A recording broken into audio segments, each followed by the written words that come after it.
Usually when you buy a collectible, you have to wait a decent amount of time for there to be any substantial change in the price of that item. On the other hand, it is fully possible to purchase something and then lose a substantial amount of money almost immediately. And that is what we're going to be looking at today. I have gathered my top 5 examples of people grossly overpaying for WATA graded video games in the year 2021. There have been some extreme cases of people losing $10,000, $20,000 in the span of only a few months. And one thing that I do want to point out, because all of these examples do come from Heritage auctions, Heritage actually does show you when an item is not paid for or is canceled for any reason. For example, when I was researching this video, I was going to talk about Grand Theft Auto San Andreas that sold back on January 17th, 2021 for a total price of $10,800. However, when I actually went to go look it up in the sales, it does not exist anymore. But if you filter over to the not sold, you can see that the San Andreas does pop up and that it says not sold where the price used to be. So we can at least be confident that money did trade hands with these transactions. There was a seller and there was a buyer, and whoever the buyer was lost a substantial amount of money on every single one of these deals. If you like this kind of content, make sure to hit the like button to help it spread to more people. With that said, let's get into it. These are my top 5 worst WATA purchases of 2021. Starting us off at number 5, we have an all-time classic game, Call of Duty Finest Hour on the PlayStation 2, first print black label. The first game first released in the incredibly iconic Call of Duty series. This copy is in beautiful WATA 9.8 A+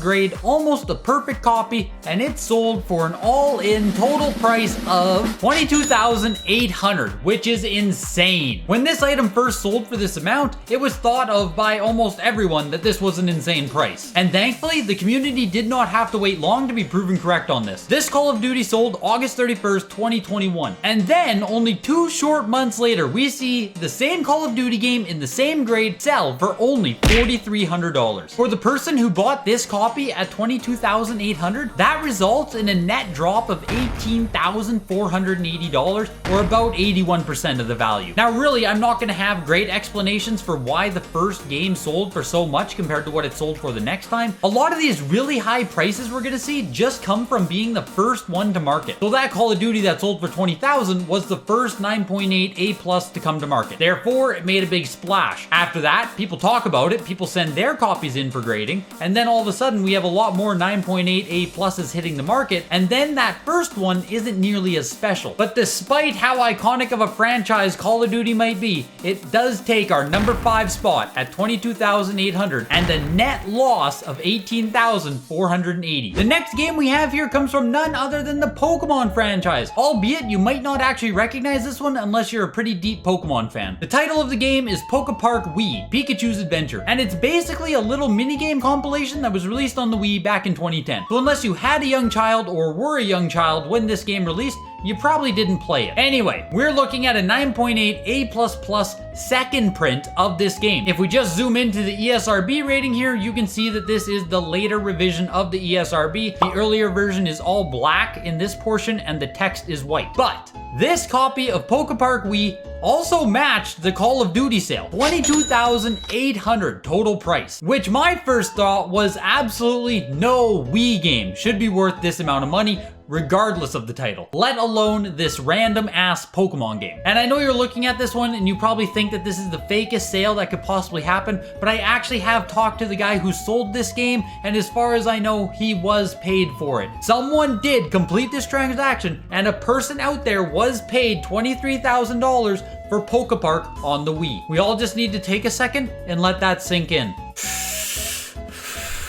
So that sold back on July 27th, 2021. And it wouldn't take long at all for another Polka Park to come to auction. This one was only a 9.6 A+, so it is in worse condition. It is the earlier print though, so it is a better variation, and this one sold for $1,560. Not $15,000, $1,500. 2 months later, we had another sale, 9.6 A++, very close to being the perfect grade, and this one sold for less than $1,000. But it gets even better because we had one more Polka Park sale on Heritage to end out the year. Again, 9.6, not a 9.8, and it sold for $660. We do have to be fair though that this is not a one-to-one comparison. This is 9.6 versus 9.8, where we can see some dramatic price swings. With something like this, I would expect it to be 2 to 5 times the price to go from a 9.6 up to a 9.8. So with this, I'm even going to be generous and say that it will be 5 times the cost if you want a 9.8 versus a 9.6. So if we take the $660 price tag and times it by 5, we get up to $3,300. And if we consider $3,300 to be a fair market price for that 9.8, which honestly I think is still too high, that gives us a net loss of $19,500, which is about an 86% loss in value in about 4 months. And due to that massive potential loss on this item,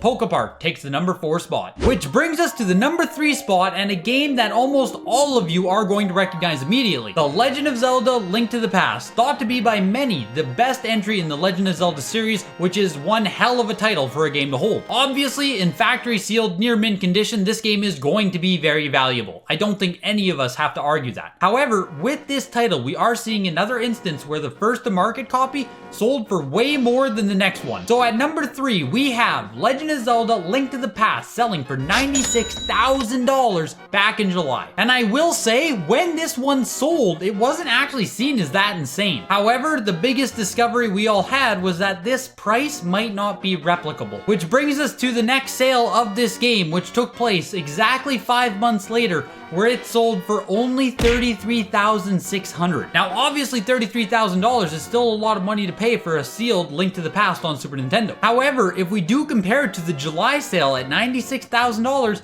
this results in a net loss of $62,400 on this game. Percentage-wise, it's only 65%, so not nearly as big as Polka Park or Call of Duty, but obviously in the actual amount of money lost, it blows those other two away. For most everyone purchasing a video game for $96,000, we are talking about millionaires at this point. But regardless of how much money you might have, no one is looking to lose $60,000 in 5 months. And due to that substantial drop in price between sales, Legend of Zelda: Link to the Past takes the number 3 spot. Coming in at number 2, we have another absolutely iconic game for the PlayStation 1. Now, I actually thought that Final Fantasy VII was the best-selling PlayStation game of all time, but apparently it's actually Gran Turismo 1. Up until this very point, right now, when I just Googled it, in my head it was always Final Fantasy VII. So there you go. I'm always learning something new in this hobby as well. But this is a beautiful third print 9.8 A+ copy of this game, and it sold in July for an all-in price of $144,000. When this one did sell in July, there was a lot of people saying that this makes sense. This is one of the best games of all time, one of the most known games of all time, and then other people saying this doesn't make any sense at all because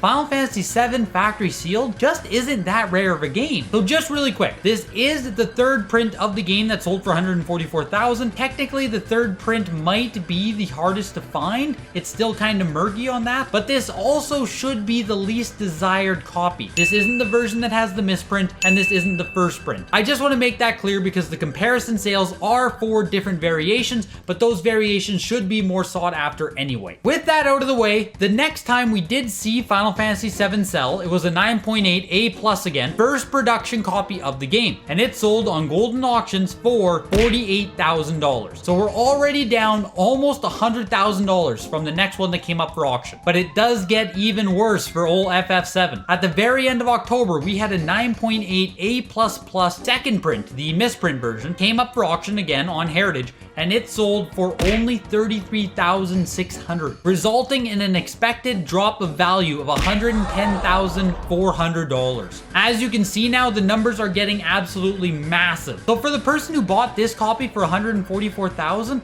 I don't know if or when we will ever get back up to that kind of price valuation on this game. Just as another note, Heritage does have a signature auction coming up in 10 days from when I'm shooting this video. And as you can see, there is 1, 2, 3 copies in 9.8 condition coming up for auction. But to the person who bought the copy for $144K, it's not a loss unless you sell. Time in hands, don't give up. And this does bring us to our number 1 worst purchase of 2021, which was it ever going to be anything else than the $1.5 million Mario 64. This is the iconic sale that led Carl Jobst to create a mini documentary on Heritage and WATA games. This is the sale that led most people to absolutely hate graded games. This is what most people cite right when they say games are too damn expensive. It's all because of this $1.5 million sale of Mario 64. There is no more important sale in graded video games. There was no worse purchase in graded video games. And keep in mind, at the time of sale, nobody thought this was justified. This price was insanity. It made no sense. What's kind of interesting though, this Mario 64 also sold in July. This is the same auction that had the Final Fantasy we just talked about and the Legend of Zelda as well. In a lot of ways, this was the absolute peak of the market thus far. But yes, how bad was this sale? So that Heritage one took place in July,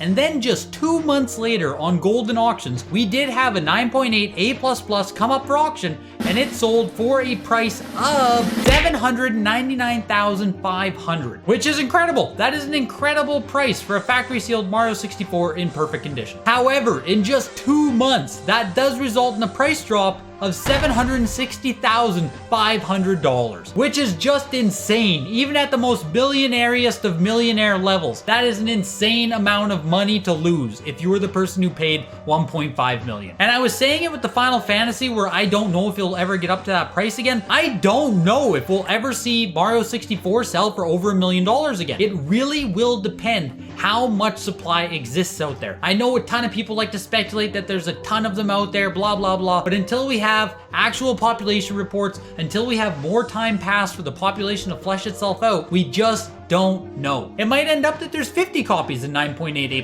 condition. It could end up that there's only 20 copies. And that end population point really is going to dictate what kind of future Mario 64 has. It's obviously one of the most iconic games. It obviously deserves to be very expensive and very collectible. I just don't know if it's ever going to be this expensive again. And with that said, was there some insane sale that I missed? Put it down below. Put the name of the game and the price it sold for, because I'd love to see ones that stood out to you guys as well. Hopefully you enjoyed the video. I do hope to make more top 5, top 10 content in the future. Make sure to hit the like button on your way out, and I'll see you guys in the next video.